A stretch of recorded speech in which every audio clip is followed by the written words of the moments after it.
Why Spotify playlists? Okay, I'm gonna begin by answering the question, why Spotify playlists and why should I do playlist pitching? Spotify is one of the biggest music streaming services in the world, and in some countries, like my home country, Iceland, more than 90% of music listeners use Spotify. Targeting. What's good about playlists is the fact that you can reach a special audience by targeting the right playlists. So this is an important strategy to reach the right audience. Maybe you're going into a new direction and doing music that your current listeners are not gonna like. Then Spotify playlists can be a great tool to reach your new audience that will like your new music. Status. How many Spotify streams you have has become a status in a way. And yes, I know that many people say that it's superficial, and of course it is in a way. And of course it's not the only thing that's important when it comes to building a successful music career. However, if you have music that's of that genre, it would never reach the national chart, but it's still quite popular within groups of people that like this kind of music. Streams on Spotify or other services can often be the only way to measure the success. And having many streams can be a good starting point. And I'm speaking from a personal experience. I was doing okay as a musician, but everyone started to see me in a different light after I got a million streams on Spotify. This popularity and all those streams that come from Indonesia, the Philippines, and many other places around the world have helped my album reach more listeners in my home country. In Iceland, this has become my most popular album, in fact. I know it's not something we want to admit, but humans can be very simple when it comes to these things. We think, wow, if it has this many streams on Spotify, it must be something worth checking out. And that's a very good thing, especially for a new emerging artist. Pandemic. Playlist pitching is one of the few ways you can share music with the world when there's a pandemic. I hope this advice will never become useful again. Royalties. With submission to the right Spotify playlists, it can even become a steady income every month. For example, for me, I've been getting for the last 5 years around $107 to $240 every month. And if I was the songwriter behind these songs, this amount would be even higher, or around 30% higher. To some, it doesn't sound like a lot of money, but it really adds up, and has helped me to finance recording expenses of new material I've been working on.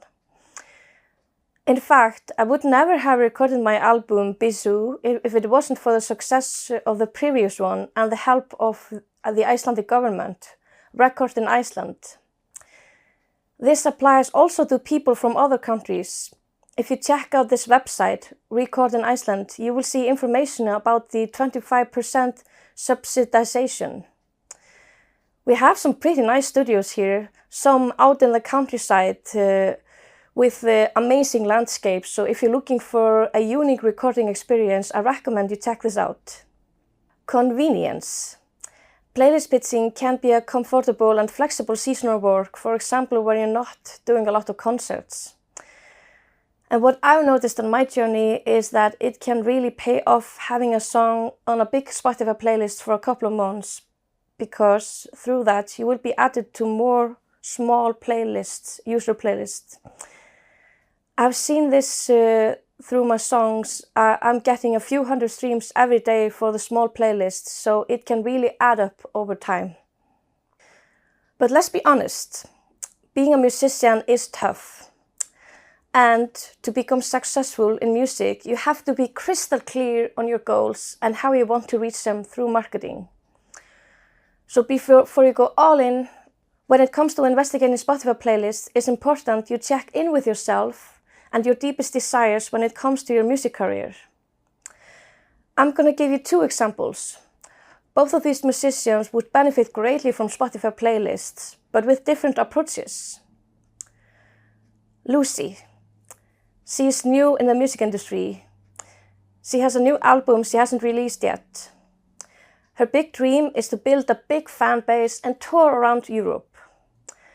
Even though she has big plans, she's not interested in working with a record label. I would advise Lucy to begin by releasing one song from her album. Choose the one that she thinks could reach the most Spotify playlists and start playlist pitching. At the same time, she should focus on her social media to build up her fan base. Hopefully, she will reach around 10,000 streams for the first song. That will make prospective listeners and fans more interested when she brags about it on social media, and people go to her Spotify account and see the stats as well. I would advise her to continue thinking of Spotify playlists when she releases new songs from the album, and paying just as much attention to the small ones as the big ones, as they are all important to build a loyal future fan base. And that's exactly what the Spotify team says as well. Think about this as a long-term strategy. Also, if a song becomes popular on a small playlist, the editorial team and algorithm might notice it and put it on bigger playlists in the future, or at least when it comes to the editorial playlists. Jack.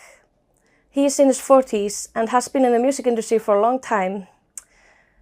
He wants to touch more listeners with his music he has released before and believes he can get more money for it as it fits easily to a variety of big playlists on Spotify.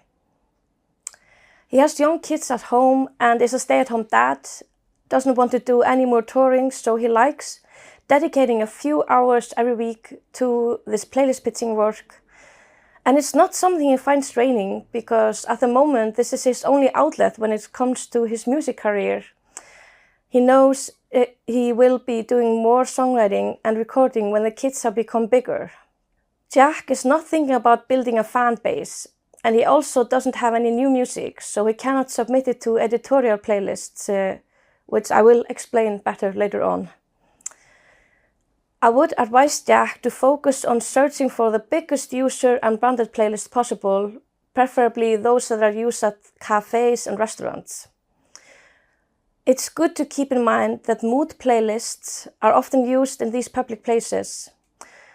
There are not many follows and likes that come out of that, but the good thing is that people can easily search for songs they like on Shazam and add them straight to the library.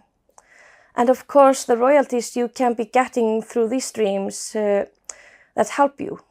But to build a loyal future fan base, you need to do much more work on your social media platforms and get onto different playlists that are more focused on new music discoveries. It's also a huge bonus if the playlist curator is on other platforms like Instagram, YouTube and TikTok and has loyal followers that are excited for new music discoveries. But the best thing to do would be to mix these two things together. Getting the status behind many streams and the fan base you need to do many concerts and getting streams on your next release.